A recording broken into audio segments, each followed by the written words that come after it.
In this Warmaster video, we're going to take a look at the Lizardmen. The Lizardmen are a supplementary army, released after the original rulebook was first published.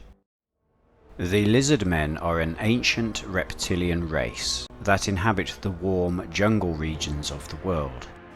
They draw their inspiration from the Aztec and Inca cultures of our own history, but also include science fiction elements and dinosaurs. Lizardman society is strictly hierarchical and caste-based. The ruling caste of Lizardmen are the Slan, bloated amphibious creatures who are masters of magic. The warrior caste are called Saurus, and they are spawned for one sole purpose: to kill any who oppose the will of the Slan. Saurus warriors are well suited to this purpose, being large, fierce, and completely devoid of human emotion. The administrative Lizardman caste are the Skinks, diminutive and skittish creatures who are sometimes employed as scouts, but also function as war leaders, able to comprehend the commands of the Slan. The Lizardmen are cold-blooded creatures, and they frequently come into conflict with other races, who they collectively refer to as Warmbloods, although they reserve a particular hatred for the servants of chaos, as the influx of chaos led to the downfall of Lizardman civilization. The Lizardmen rarely venture far from their jungle habitat, as colder climates tend to make them sluggish and dull-witted. Deep within the steaming rainforests lie the remnants of the once mighty Lizardman temple cities, filled with ancient technological and magical marvels whose purpose is lost to the mists of time. Lizardman cities are also well known for being filled with gold, which attracts treasure hunters from all over the world. The Lizardman homeland is called Lustria in the New World, and is essentially a fantasy version of Central and South America. There are also lost tribes of Lizardmen in the Southlands, which, as their name suggests, lies to the south of Araby and Nehekara. On the tabletop, the Lizardmen play as a small, elite infantry army, supported by devastating monsters, heavy cavalry, and powerful magic users. The Lizardman army features 8 troop choices and 4 character choices. You must take 1 Slan mage as general, and for every 1,000 points you must take 2 units of Skinks and 2 units of Saurus. The remaining troop choices have severe restrictions placed upon them, whilst the Lizardman character options are quite unique. There is also a suitably devastating array of dinosaurs at your disposal. All Lizardman infantry units also benefit from their army special rule. They ignore the -1 command penalty for dense terrain. Skinks are your first compulsory infantry choice. They have a chaff infantry profile identical to goblins, but Skinks are slightly more expensive than goblins as they have a 360-degree shooting attack, and this, combined with their ability to ignore dense terrain penalties, means the best place for them is to hide in woods or swamps where they can gain defended status. Their shooting range is only 15 centimeters, so they're not effective missile troops, but if you want to, you can use Skinks as very cheap support for your heavier infantry units. Saurus are your second compulsory infantry choice, and their profile is halfway between medium and heavy infantry. Compared to other medium infantry types, Saurus have 1 more attack, and they're very cost effective as they're only 15 points more expensive than other medium infantry. However, Saurus do have a negative trait. Their reptilian special rule means they can only receive orders if they're within 20 centimeters of a character. This means they will not move quickly across the battlefield, and they tend to clump together in large brigades. However, once they do make it into combat, Saurus perform extremely well, and will be able to rip through other types of medium or light infantry with ease. Temple Guard are your third infantry choice, and you may take 1 unit per 1,000 points. Temple Guard have the standard heavy infantry profile for 110 points. Temple Guard make a solid frontline unit. However, they do have the same reptilian rule as Saurus, meaning you can only give them orders if you're within 20 centimeters. As heavy infantry, Temple Guard would be a very good choice in any other army. But in the Lizardman army it is quite hard to justify their cost, when you can take unlimited Saurus warriors for 35 points less. However, with 4 hits per stand, Temple Guard are the most resilient unit in your army, and this does make them far more durable to missile fire and attrition in combat than your other infantry. Salamanders are your 4th infantry choice. They consist of a single stand of missile infantry, which can be added to any unit of skinks. The stand of salamanders functions identically to that of Empire skirmishers. The salamander stand may be positioned anywhere around its skink unit, without making the formation irregular. The salamander stand has 2 shooting attacks, and a unit of skinks with a salamander attached counts all its shooting attacks as armour piercing. So a unit of skinks with a salamander can make 5 shooting attacks that reduce enemy armour by 1 point. However, with a range of only 15 centimeters, you're going to have to put your skinks within initiative range of the enemy to make use of this rule. Salamanders also increase the cost of your skink units to 60 points, and prevent them being brigaded with the Stegadon. So although salamanders are a very thematic and characterful unit, they're rarely taken in competitive play. You can always, of course, just use your salamander models as alternatives for skinks. Kroxigor are your 5th infantry choice, and they have a very impressive heavy infantry profile. You may take 2 units per 1000 points. Kroxigor are expensive at 135 points per unit, and they do suffer with the reptilian rule, meaning they have to be within 20 centimeters to receive an order. However, with 5 attacks per stand and a 4-up armor save, Kroxigor can stand toe-to-toe with Chaos Warriors and even beat them one-on-one. They are a very effective hammer unit, ideal for digging enemy out of dense terrain, especially when you provide them with support such as cheap skinks. Their only downside is they only have 3 hits per stand, so they will take attrition in prolonged combat, and they are susceptible to losing stands from missile fire.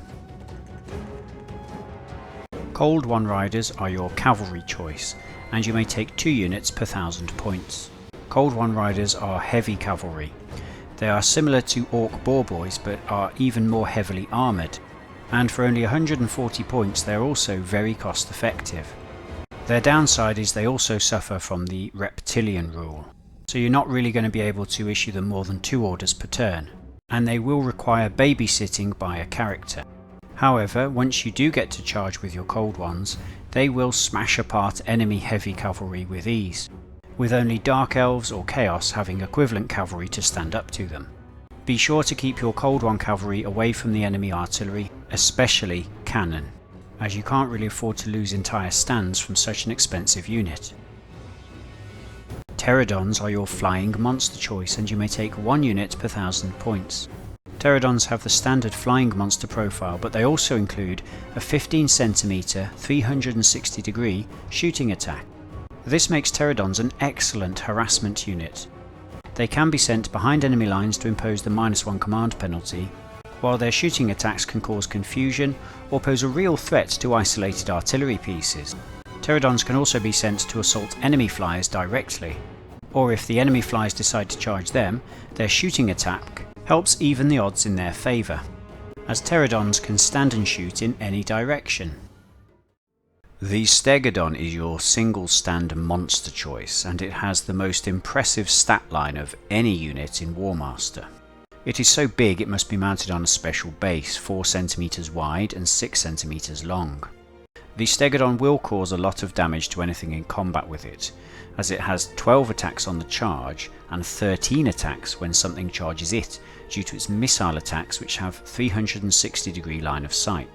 The Stegadon does cause terror, and with 10 hits and a 4-up armor save, it can take an awful lot of punishment, although it will become badly hurt if it accumulates 6 or more hits in the same phase.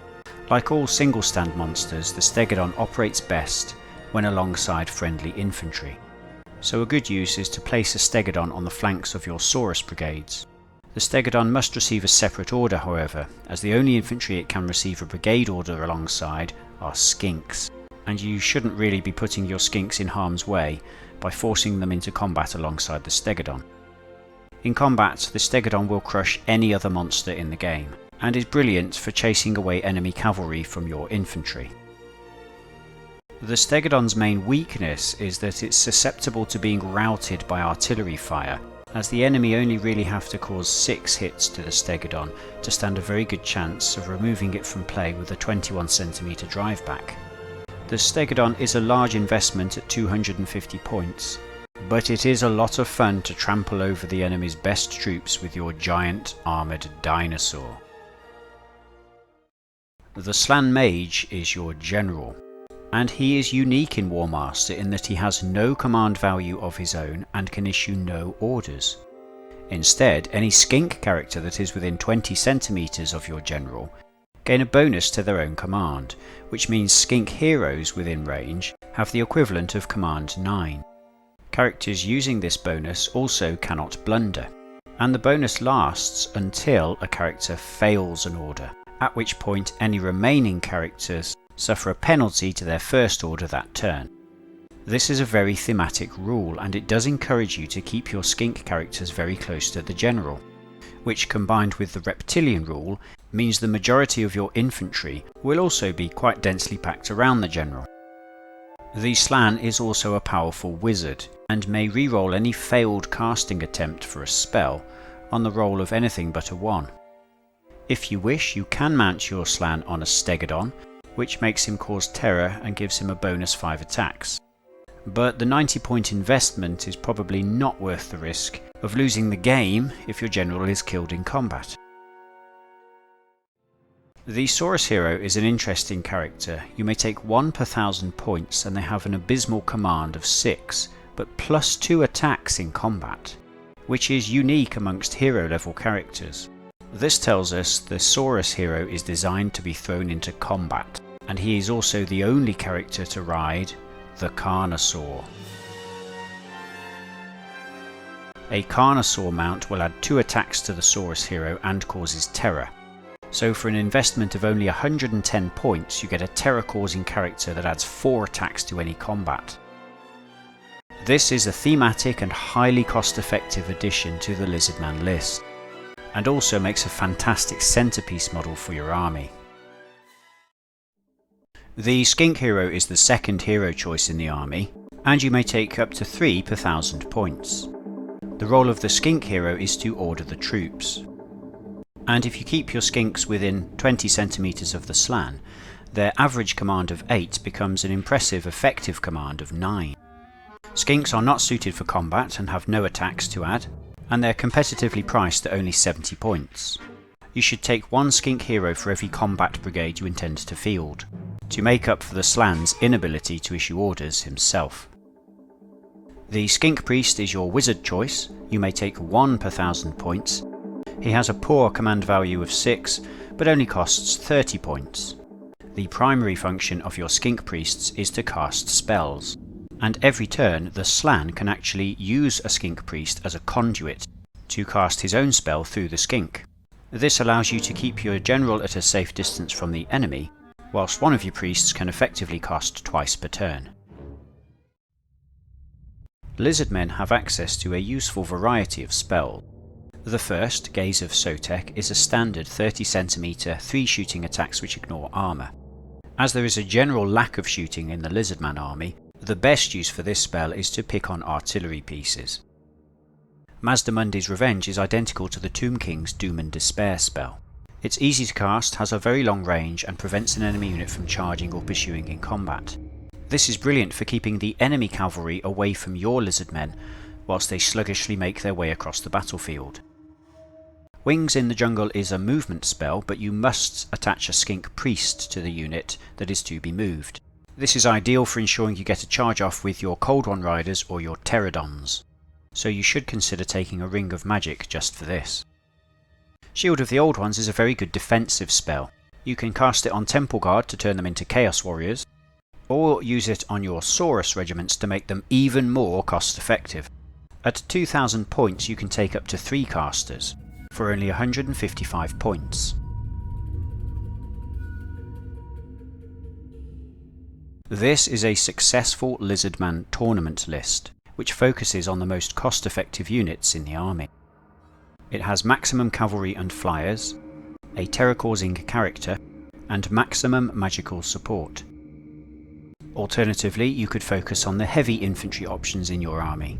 This will give you added durability to stand up to the Orc, Dwarf or Chaos heavy infantry. If you want to have some fun, then try double Stegadons and loads of skinks to raise your breakpoint. Just watch out for enemy cavalry. And finally, you can go for a mix of all unit types. In my opinion, you can't go wrong with Saurus. Your cavalry and flyers are both excellent, so it really just comes down to personal choice of what other units you want to include. Why play Lizardmen? Well, if like me you were obsessed with dinosaurs as a little boy, you might enjoy playing with your toy dinosaurs all over again, this time with rules and dice.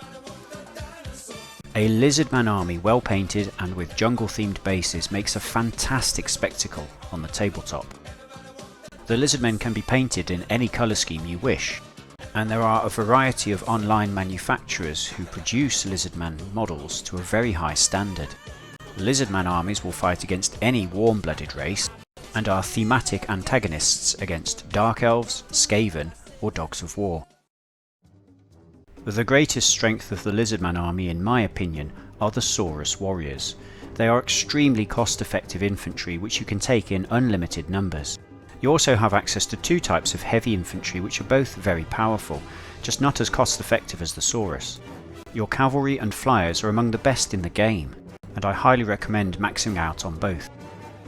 You also have access to Command 9 across multiple characters, and this, combined with the ability of infantry to ignore the dense terrain penalty, means you will be able to move when you need to.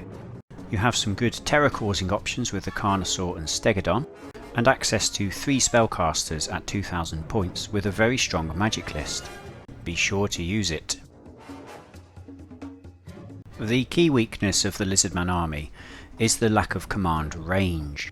You have to keep your reptilian troops within 20 cm of your skink heroes, and your skink heroes are likely to be within 20 cm of the general to benefit from his divine guidance. This means most of your infantry will clump up in a big bubble around the general, so the Lizardman army is prone to being outflanked. To mitigate against this, use Mazdamundi's Revenge, and also hug the dense terrain to protect your infantry from enemy cavalry. The Lizardmen cannot field effective shooting and have no access to artillery, so they are vulnerable to taking attrition as they slowly march across the board. The cavalry in particular is very hard to shield against enemy artillery shots, as you have no light cavalry units, whilst if the enemy has cannon, the Stegadon is essentially free victory points. Finally, the high cost of most Lizardman units means your army will have a low breakpoint. So what tactics work well against Lizardmen? Well, Lizardmen are generally very powerful in combat but quite slow when it comes to moving across the battlefield. If you can field artillery, then that's the best way to cause attrition to the Lizardman army before they reach your lines. Their cavalry is powerful but only available in small numbers, while being no more durable than Empire Knights. So shoot it as it approaches you, and once it's committed, surround it, outflank it and take it down. The Lizardmen are reliant upon their skink heroes to keep the army moving, so target them, jump on them with your own units, forcing them to retreat to the safety of friendly troops. By doing this, you will impede the movement of the Lizardman army. And finally, remember to pack a Dispel Scroll to prevent the Wings of the Jungle or Mazdamundi's Revenge spells from ruining your day. In summary, the Lizardmen play as an elite army of rock-hard troops. They are fun to play with and against, although their unusual command rules may make them somewhat confusing for beginners. Hopefully this video has given you some inspiration on how to field your own army of dinosaurs to go and stomp the Warmbloods.